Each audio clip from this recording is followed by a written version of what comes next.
እጅግ ያሳዝናል እጅግም ልብ ይሰብራል። ተመራቂው ወጣት ለራሱ ምርቃት የተገዛው በሬ ወቅቶት ህይወቱ ማለፉ ተሰምቷል።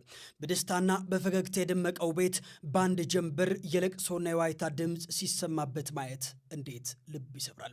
በቅርቡ ከጎንደር ዩኒቨርሲቲ በኤሌክትሪካል ኢንጂነሪንግ ዘርፍ በታላቅ ስኬት ተመርቆ ለነገው ህይወቱ ትልቅ ተስፋን ሰንቆ የነበረው ወንድማችን ፍስሐ አስማማው እጅግ ልብ በሚሰብር አደጋ ከዚህ ዓለም በሞት መለየቱ እጅግ በርካቶችን አሳዝኗል። የነገው የሀገር ተስፋ ለቤተሰቦቹ መከታና እንዲሁም ደግሞ የብዙዎች ኩራት የነበረው ፍስሐ የለፋበትን የድካሙን ፍሬ አይቶ ገና ሳይጠግብ እንዲህ በወጣትነቱ መቀጠፉ እጅግ ያማል።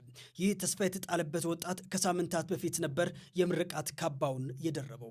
ወላጆችና ዘመድ አዝማድ የምርቃቱን ደስታ አብረውት ለማሳለፍ ከጎንደር ጋይንት ከተማ ወደ ተወለደበት አካባቢ ይዘውት አምርቶ ነበር። ነገር ግን በትላንትናው ዕለት ለምርቃቱ ድግስ ተብሎ የተገዛው በሬ በድንገት ወቅቶት ህይወቱ ሊያልፍ ችሏል። ለወንድማችን ነፍስ ይማር፣ ለወላጆቹ እንዲሁም ደግሞ ለወዳጅ ዘመዶቹ እንዲሁም ለጓደኞቹ በሙሉ ፈጣሪ መጽናናትን ይስጥልን። ለምርቃቱ በተገዛው በሬ ተወግቶ ስለሞተው የጎንደር ዩኒቨርሲቲ በኤሌክትሪካል ኢንጂነሪንግ ተመራቂ ስለሆነው ከአንድ ሳምንት በፊት ተመርቆ ነበረ።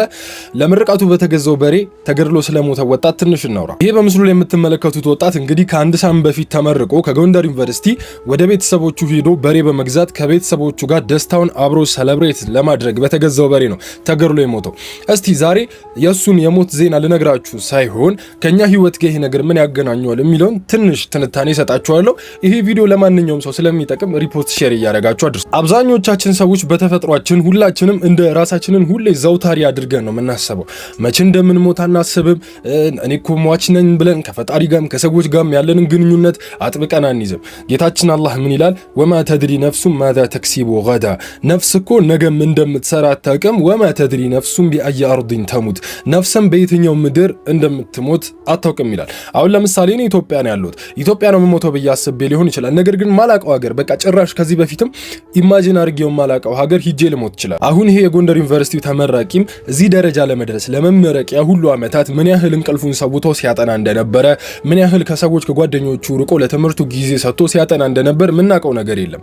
ነገር ግን ለመመረቅ እርግጠኛ ነኝ በጣም ብዙ መስዋዕቶችን ከፍሏል። ዋናው መልእክቴ ምንድነው? እዚህ ምድር ላይ ስንኖር እንደ እንግዳ መኖር አለብን። ስንሄድም ሰዎች ላይ ጥሩ ነገር ጥለን ጥሩ ውለታዎችን ውለን ሰዎች በደስታ በጥሩ ነገር የሚያስደስቱበትን ወዮች እንዲሁም ደግሞ እንደዚህ አሁን በማንኛውም ሰዓት ልንሞት ስለምንችል ጌታችንን ስንገናኝ በጥሩ ሚዛን እንድንገናኘው ዱንያ ላይ እሱን የሚያስደስት ነገር ሰርተን መሄዳችንን አደራ ልላችሁ እወዳለሁ። ከኔ ጭምር እና ምድር ይቺ ነች። ነገ ከነጎዲያ እንዲያስተካክላለሁ የሚባል ነገር የለም። በማንኛውም ሰዓት ልንሄድ ስለምንችል ጥንቃቄ አድርገን ህይወታችንን አሳምረን ወደ ጌታችን ወደ አላህ እንመለሳለን ለማለት ያህል ነው። ወሰላሙ አለይኩም ወራህመቱላሂ ወበረካቱ። እዚህ ጋር የምታዩት ልጅ በዚህ 2 ቀን ውስጥ መነጋገር የሆነ ልጅ ነው። ስለዚህ ልጅ ሐሳብ መስጠት እፈልጋለሁ። የእናንተንም ሐሳብ ኮሜንት ላይ እንድታስቀምጡ እፈልጋለሁ።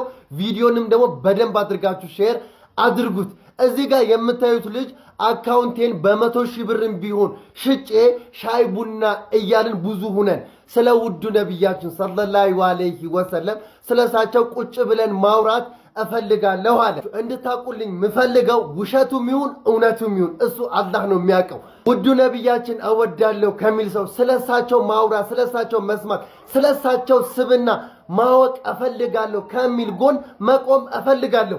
ምናልባት ትክክልም ሊሆን ይችላል፣ ትክክልም ላይሆን ይችላል። ትክክል እንኳን ባይሆን እኛ ሙስሊሞች አስተካክለነው ወደ ትክክለኛው መንገድ እንዲገባ ማድረግ ነው እንጂ ያለብን። አውቃለሁ ውዱ ነብያችን ለኛ ስስ ጎናችን ናቸው።